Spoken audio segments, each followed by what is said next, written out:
Dans ce tutoriel, nous allons montrer comment utiliser l'outil de balance carbone. Une grande partie de la production mondiale d'électricité dépend encore des combustibles fossiles émetteurs de carbone. Les émissions de dioxyde de carbone provenant de la production d'électricité sont une cause majeure du réchauffement climatique et du changement climatique. L'électricité est produite par les centrales électriques qui fonctionnent sur un réseau régional donné. Ces centrales peuvent être une combinaison de générateurs de combustibles fossiles émettant du carbone, tels que le charbon ou le gaz, et des générateurs sans carbone tels que l'éolien et le solaire. La composition des centrales électriques varie d'un réseau électrique régional à l'autre en fonction des ressources disponibles dans la région. Cela signifie que les émissions de carbone du réseau varient en fonction de l'endroit où l'électricité est consommée. Le raisonnement derrière l'outil balance carbone de PV-Syst est que l'électricité produite par l'installation photovoltaïque remplacera la même quantité d'électricité dans le réseau existant. L'outil balance carbone permet d'estimer l'économie d'émissions de CO2 attendue pour l'installation photovoltaïque. Le calcul repose sur le LCE, qui veut dire Life Cycle Emission, qui représente les émissions de CO2 associées à un composant ou à une quantité d'énergie. Ces valeurs comprennent le cycle de vie complet d'un composant ou d'une quantité d'énergie, comprenant la production, le transport, le fonctionnement, la maintenance, le traitement, etc. Si l'empreinte carbone de l'installation photovoltaïque par kilowattheure est inférieure à celle de la production d'électricité du réseau, il y a une économie nette d'émissions de dioxyde de carbone. Ainsi, la balance carbone totale pour une installation photovoltaïque est la différence entre les émissions de CO2 produites et celles qui ont été économisées. Pour estimer la balance carbone de votre projet connecté au réseau, ouvrez l'évaluation économique et cliquez sur « Balance carbone ». Et cela dépend de 4 facteurs clés. Le E-réseau, la durée du projet, LCE du réseau et le LCE du système. E-réseau représente la production du système ou le rendement énergétique de l'installation photovoltaïque pour une année, issu de la simulation PV-Syst de la variante actuelle.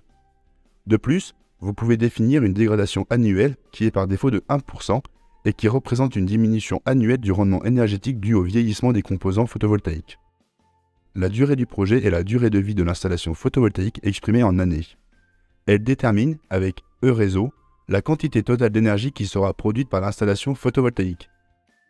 Le LCE du réseau est exprimé en grammes CO2 par kilowattheure et représente la quantité moyenne d'émissions de CO2 par kilowattheure pour l'électricité produite par le réseau. Pour le LCE du réseau, il existe 3 options pour contrôler le niveau de détail avec lequel cette valeur sera calculée.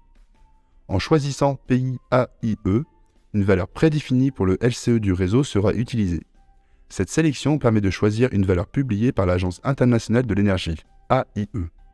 Cette valeur représente la moyenne des émissions de CO2 en 2010 par kilowattheure de production d'électricité pour différents pays ou régions. En choisissant manuel, la valeur est fournie par l'utilisateur et sera utilisée telle quelle pour le calcul. Un champ de commentaires s'affichera dans lequel l'utilisateur peut fournir un texte précisant la source de la valeur qui apparaîtra dans le rapport final. Le mix énergétique donne le contrôle le plus détaillé sur la manière dont le LCE du réseau sera déterminé. Un onglet séparé appelé Mix énergétique réseau apparaîtra, où un calcul détaillé peut être effectué. Le mix énergétique du réseau est une répartition des différentes sources de production électrique dans un réseau donné. Dans la colonne de gauche de l'onglet, 11 types différents de production d'électricité sont répertoriés. La deuxième colonne spécifie les émissions de CO2 par kilowattheure associées à chacune de ces sources. Par défaut, les valeurs données ici proviennent d'une publication du GIEC et représentent le 50e percentile d'une méta-analyse effectuée sur 26 publications. Vous pouvez également choisir des valeurs personnalisées. Dans ce cas, vous devriez avoir une bonne source donnant des valeurs fiables pour le réseau. La troisième colonne spécifie les parts pour les différents types de production pour le réseau. Des valeurs par défaut existent pour plusieurs pays européens et sont tirées d'une étude menée à l'Institut Paul Scherrer en Suisse. Si vous ne trouvez pas le pays de votre installation dans la liste ou si vous disposez de valeurs plus fiables, vous pouvez choisir l'option « Personnaliser » et fournir ces valeurs vous-même. Le résultat du LCE réseau est calculé automatiquement au fur et à mesure que vous complétez cette fenêtre, et il est affiché sur la droite. Le système LCE est donné en tonnes de CO2 et représente la quantité d'émissions de CO2 causées par la construction et l'exploitation de l'installation photovoltaïque. Pour les émissions associées à la construction de l'installation photovoltaïque, l'utilisateur devra soit obtenir ces valeurs auprès des fabricants ou des fournisseurs des différents composants, soit recourir à des bases de données spécialisées telles que EcoInvent, Carbon Trust, etc. La difficulté du calcul réside dans la recherche de valeurs appropriées pour le LCE des différentes contributions. Souvent, ces chiffres sont connus avec peu de précision. De plus, il est très spécifique à certaines technologies ou méthodes de production. Enfin, il peut également exister une controverse sur la manière dont ces chiffres sont ou devraient être calculés, et différents auteurs rapporteront des valeurs différentes. En choisissant manuel, la valeur est fournie par l'utilisateur et sera prise telle quelle pour le calcul. Un champ de commentaires apparaîtra où l'utilisateur pourra fournir un texte précisant la source de la valeur qui apparaîtra dans le rapport final. PVsyst offre la possibilité de définir une répartition plus détaillée des émissions de CO2 associées aux différents composants de l'installation photovoltaïque. Les sources potentielles d'émissions de CO2 sont regroupées en 3 catégories avec différents sous-composants. Module PV, composants du système et additionnels.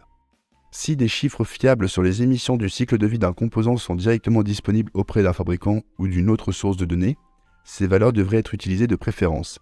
Si ces chiffres ne sont pas disponibles, certains des composants permettent d'estimer le LCE par le biais de l'énergie grise, qui est l'énergie impliquée dans la production de ce composant. Dans ce cas, un facteur de conversion est nécessaire pour convertir l'énergie grise en valeur LCE. Les valeurs LCE sont données en kg de CO2 par unité. L'unité dépend de la catégorie et du choix de l'utilisateur. Pour chaque catégorie, vous devez également indiquer la quantité. Dans la mesure du possible, PVsyst insère des valeurs provenant de la variante actuelle. Pour chaque catégorie, la contribution à la quantité totale de CO2 est calculée et affichée dans la dernière colonne. La valeur totale est donnée en bas de cette colonne en tonnes de CO2 et sera calculée automatiquement au fur et à mesure que des modifications sont apportées aux différents champs de l'onglet. Cette valeur sera immédiatement reflétée dans l'onglet Vue d'ensemble. Il y a 4 valeurs pour le résultat. L'économie totale d'émissions de CO2 en tonnes de CO2 sur la durée de vie prévue de l'installation PV. L'économie annuelle d'émissions de CO2 en tonnes de CO2 par an. Les économies d'émissions de CO2 par puissance installée exprimées en tonnes de CO2 par kilowatt crête. Les économies annuelles d'émissions de CO2 par puissance installée exprimées en tonnes de CO2 par kilowatt crête par an. Les valeurs annuelles sont calculées sur la durée de vie totale en tenant compte de la dégradation annuelle. Vous pouvez choisir si vous souhaitez que le bilan carbone apparaisse sur le rapport en cochant ce bouton. Si vous le sélectionnez, les résultats et les commentaires ajoutés apparaîtront à la fin du rapport de projet.